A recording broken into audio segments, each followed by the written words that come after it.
tahu saya harus bangkit, kembali produktif.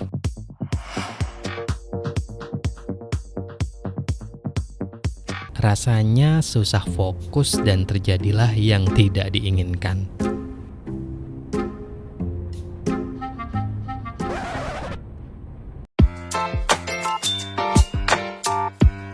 Halo, di video kali ini kita akan membahas bagaimana membuat film pendek diri sendiri ya. Jadi cocok banget ini buat kalian yang nggak punya teman atau yang nggak punya budget buat bikin film kali ini.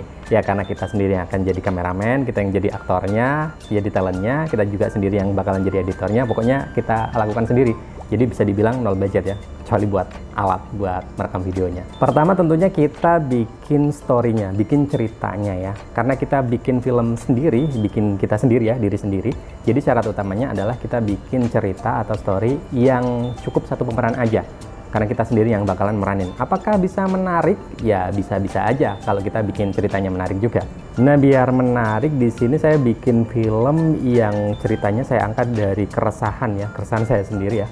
Jadi belakangan ini saya lagi sebel banget ya sama kebiasaan buruk saya scroll video di Instagram Reels ya, video-video pendek itu sampai ngabisin waktu ini jadi bikin saya jadi agak-agak kurang produktif gitu. Nah kebiasaan buruk ini kenapa nggak kita jadiin konten aja? Kita bikin alur ceritanya semenarik mungkin ya, karena ini film pendek ya juga pastinya nggak panjang-panjang. Terus setelah kita bikin story-nya, kalau misalnya ada dialog ya kita bikin dialog. Habis itu kita bikin shortlist-nya. Shortlist ini kita pakai untuk membuat listing shot-shot apa aja yang perlu saya ambil, biar nanti nggak ada shot-shot yang ketinggalan gitu ya. Kalau kita udah mau ngedit ternyata ada shot yang ketinggalan kan repot banget pastinya. Setelah kita selesai membuat shortlist ini, langsung aja bisa kita eksekusi.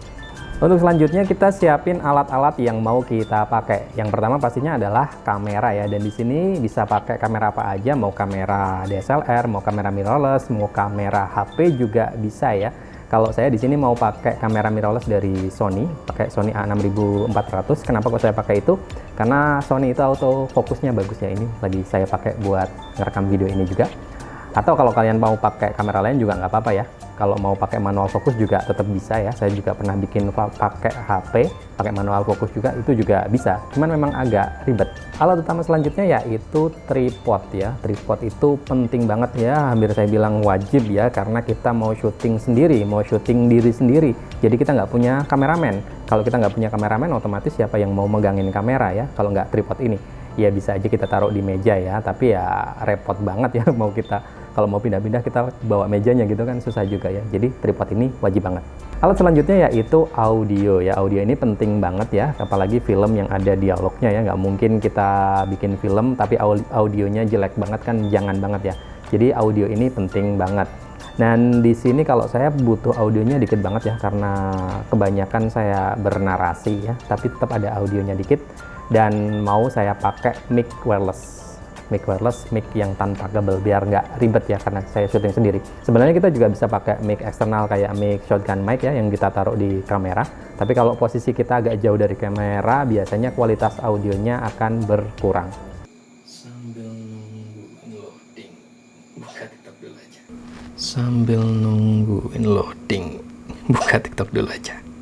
Ini susahnya ya kalau kita pakai mic eksternal kayak gini ya, mic eksternal shotgun mic kayak gini, ini bakalan nutupin monitornya. Jadi saya kayak gini syuting sendiri nggak bisa lihat monitornya karena ketutupan sama mic-nya. Lebih enak pakai mic wireless kayak gini ya. Kita bisa pakai juga yang pakai mic lavalier yang kita nanti sembunyiin di dalam.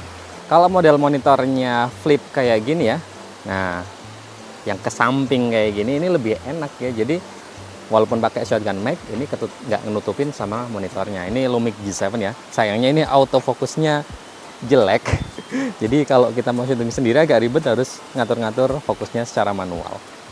Untuk alat selanjutnya yang kita perluin adalah baterai ekstra ya, baterai tambahan. Kenapa kita perlu baterai tambahan ya? Karena kita biasanya syuting itu lumayan lama ya, apalagi film ya, itu butuh durasi pengambilan video yang cukup lama. Apalagi kalau take nggak jadi itu otomatis bikin lama. Apalagi kalau kita syuting sendiri kayak gini, kita perlu mencet record di kamera, kita ke posisi, karena kita yang talentnya ya, kita perlu ke posisi di adegannya. Kalau udah selesai kita ke kamera lagi buat record videonya. Jadi otomatis durasi dari kamera menyala itu akan lebih panjang ya, dan itu akan lebih memakan baterai lebih banyak. Jadi kita perlu ekstra baterai. Untuk baterai yang saya pakai itu baterai dari KNF Concept ini, dan kebetulan KNF Concept mensponsori video kita kali ini. Dan ini baterainya cocok untuk Sony A6400 yang saya pakai buat nge-record video ini ya. Kita nggak bisa pakai baterai yang abal-abal ya pastinya ya, karena nanti bisa cepat ngedrop dan kasihan juga kameranya ya. Kita pengen hemat dan beli baterai KW malah nanti jadi boros ya, karena itu akan cepat rusak baterainya. Dan baterai dari KNF Concept ini kalau teman-teman membeli yang paket kayak gini ya, ini sudah ada 2 baterai di dalamnya. Ya, ini kebetulan belum saya buka. Ada 2 baterai di dalamnya dan juga ada 1 charger. Chargernya juga sudah bisa buat ngecas 2 baterainya. Jadi kita nggak takut syuting belum kelar, baterainya udah habis, kita harus berhenti syuting, kemudian kita harus ngecas baterainya, itu kan repot banget ya. Kalau ada baterai ekstra kayak gini, kita bisa syuting, baterai habis, kita pakai baterai cadangan, baterai yang tadi habis bisa kita cas, dan kita nggak perlu nunggu sampai full juga. Oh ya, baterai dari KNF Concept ini juga udah quick charge, alias bisa ngecas dengan cepat banget ya. Jadi kita nggak perlu nunggu lama-lama baterainya buat dicas, udah full. Alat tambahan selanjutnya yaitu memory card ekstra ya. Selain baterai kita juga butuh memory card tambahan, karena kita nggak pengen juga ya ketika kita syuting memorinya penuh, kita harus ngambil memori, kita copy filenya ke komputer atau ke PC, kemudian kita balik lagi, kita format memorinya, kita baru syuting lagi, itu sangat memakan waktu. Jadi kita perlu memory card tambahan untuk efisiensi kerja kita. Tahap selanjutnya ya pastinya eksekusi videonya, alias kita syuting sesuai dengan story, sesuai dengan shotlist yang udah kita buat sebelumnya. Dan untuk setting kameranya di sini pastinya saya pakai manual ya. Saya nggak pernah pakai auto karena biar hasilnya maksimal. Kemudian manual itu untuk exposure-nya. Exposure itu merupakan tingkat kecerahan ya. Jadi kita atur tingkat kecerahannya secara manual. Kemudian untuk fokusnya baru di sini saya pakai auto. Kenapa kok saya pakai auto? Ya kembali lagi ya, karena syuting sendiri itu akan lebih gampang pakai auto fokus ya. Kita nggak perlu ngatur-ngatur fokusnya secara sendiri, secara manual. Tapi ya perlu diingat, harus autofokusnya bagus ya. Kebetulan kamera Sony ini autofokusnya bagus, kemudian pakai lensa Deli Viltrox itu juga autofokusnya bagus. Jadi saya percaya sama kamera yang saya buat. Tapi buat kalian yang kameranya autofokusnya jelek ya, itu bisa pakai manual fokus. Tapi ya itu tadi ya, kita harus ekstra lebih untuk mengeluarkan tenaga buat nyari titik fokusnya ya. Jadi itu akan lebih ribet. Untuk pengambilan gambar ini jujur saya perlu beberapa hari. Cuma bentar-bentar sih, tapi ya namanya bikin film dan lumayan banyak adegan, jadi lumayan ribet juga. Adegan ini sebenarnya saya nggak suka ya. Dagu saya tolong kelihatan berlipat banget. Ya gimana ya, harus totalitas. Ya kayaknya saya memang harus lebih banyak olahraga. Berat badan juga udah agak berlebihan ini. Nah yang ini juga adegan yang lumayan di toilet. Nanti saya tambah suara brot-brot gitu ya di editing biar makin Tantangan syuting diri sendiri itu ya salah satunya adalah memposisikan diri kita di dalam frame video, di dalam frame kamera. Karena nggak ada kameramen, jadi nggak ada yang bisa ngontrol melalui monitor ya. Salah satu caranya adalah kita nyari kamera yang monitornya itu bisa di flip ya. Kebetulan di kamera saya ini bisa di flip menghadap ke saya ya. Jadi ketika saya memposisikan diri di kamera itu ya kelihatan di monitornya. Atau kita juga bisa pakai monitor eksternal. Cuma ya monitor eksternal harganya lumayan ya. Kalau nggak punya ya nyari pakai yang monitor bisa di flip kayak gitu. Atau biasanya biar hasilnya lebih yakin, saya lebih yakin ya. Biasanya saya akan mencoba dulu ya. Saya record. Kemudian saya posisikan saya di dalam framenya, kemudian saya cut, saya lihat apakah sudah pas atau belum. Kalau udah pas, baru saya rekam adegan yang sebenarnya. Karena kita cuma pakai tripod, kita bakalan susah pakai pergerakan kamera. Cuma masih bisa diakalin dikit-dikit ya. Biasanya saya gerakin gambarnya di editing aja.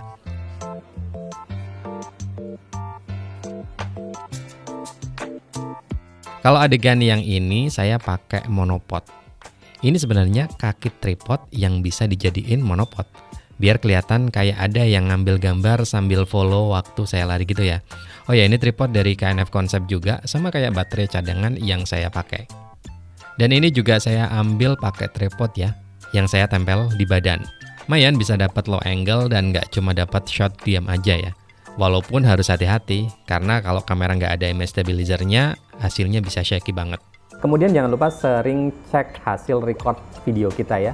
Footage-footage yang kita rekam itu kita cek satu demi satu ya. Karena kita harus memastikan shot by shot itu terekam dengan baik. Karena nggak ada kameramen, jadi kita harus mengecek. Sering-sering mengecek ya. Selesai adegan kita cek, selesai adegan kita cek ya. Apakah sudah sesuai atau belum. Ya karena sangat ribet banget ya kalau kita udah selesai syuting, kita mau ngedit ternyata ada beberapa yang kurang, ada beberapa yang lupa kerekam, ada yang penempatan frame-nya kurang pas. Masa kita harus ngulangin lagi ya, ini kan menguras tenaga ya dan ribet pasti. Jadi ceritanya saya pengen filmnya itu ada adegan agak dramatis gitu. Ya jempol ini mau saya bikin dramatis. Saya pengen ada shot muterin jempol gitu, alias shot orbit atau arc istilahnya. Nah di sini saya manfaatin tripod. Sama ya, tripod dari KNF Concept juga. Saya ambil shot yang nunjukin jam dipercepat ya. Kebetulan ini jam smart home, jadi bisa saya atur dari aplikasi. Jadi lebih gampang kalau mau nunjukin jam ganti-ganti gitu. Salah satu cara buat ngakalin video yang kita buat sendiri alias yang kita buat seorang diri adalah memakai beberapa jenis shot yang berbeda. Misal dari close up kayak gini ya, ke wide shot kayak gini. Selain jadi kelihatan kayak pakai banyak kamera atau multicam, ini juga bisa nutupin shot video kita yang kebanyakan diem ya, karena pakai tripod aja. Bermain angle juga perlu, kita jangan cuma ambil dari angle itu-itu aja ya, harus lebih berani. Misal ini saya ambil pakai angle frog eye, alias angle dari bawah banget ya, di sejajar sama tanah. Dan shot ini bakalan kasih efek yang beda sudut pandangnya. Jadi langkah selanjutnya sebelum kita edit video ya, kita rekam suara atau voice over tentunya sesuai sama skrip yang udah saya buat sebelumnya. Di sini sudah ada skripnya dan saya rekam pakai Adobe Audition. Dan kalau misal teman-teman nggak punya Adobe Audition, nggak punya setup untuk voice over kayak gini ya, rekaman pakai HP juga nggak apa-apa. Yang penting direkam di ruangan yang jauh dari gangguan suara. Jadi suaranya yang direkam itu akan aman. Belakangan ini saya ngerasa sangat gak produktif. Banyak pekerjaan yang tertunda karena scrolling.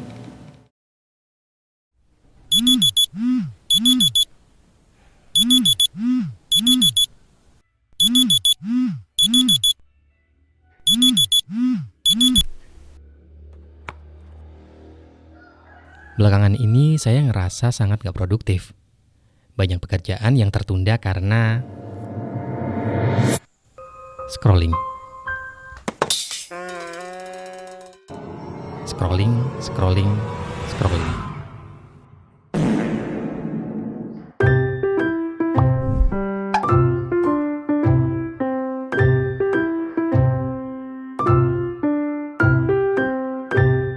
Nama saya Teguh. Nggak sesuai nama, kali ini keteguhan saya kalah sama satu kebiasaan yang saya rasa makin hari makin menjadi. Ya, scrolling. Niatan cuma ngisi waktu luang, hiburan sebelum mulai pekerjaan. Malah gak jadi lanjutin kerja. Aduh. Makin scroll, makin banyak video yang menarik. Dan sialnya ini gak ada habisnya. Platform media sosial seperti TikTok, Instagram Reels, YouTube Shorts selalu menyediakan video yang kita suka. Karena ya algoritmanya yang bisa tahu video mana yang kita suka dan itu akan terus disajikan sampai kita lupa waktu.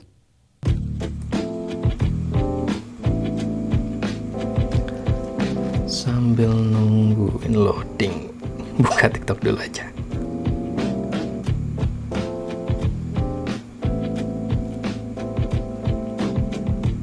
5 menit lagi deh.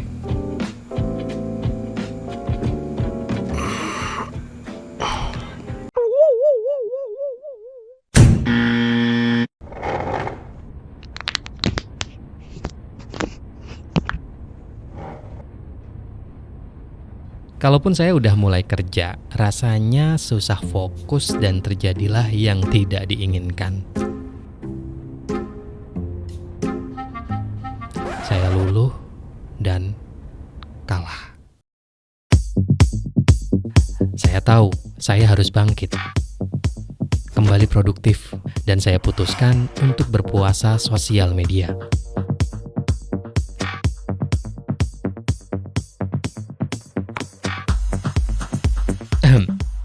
Ini HP nggak beneran ditinggal sih, biar epic aja. Lanjut.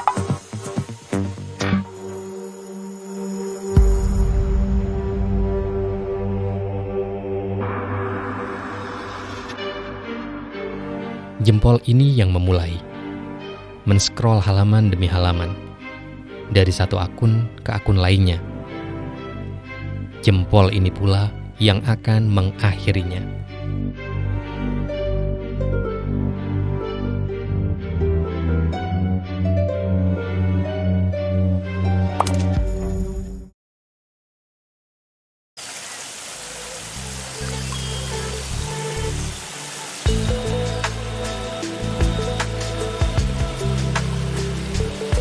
Awal mula sangat berat, namun lama-kelamaan saya mulai terbiasa dan menikmatinya. Badan terasa lebih ringan dan fresh.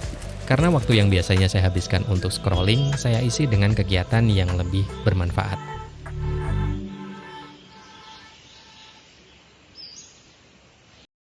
Film yang saya buat ini based on true story ya, cuma ya nggak true-true amat lah ya. Tetap dikasih bumbu biar lebih mantap. Kayak uninstall aplikasi TikTok atau Instagram juga nggak mungkin sih. Kerjaan saya kan juga dari situ ya, jadi nggak mungkin juga saya uninstall.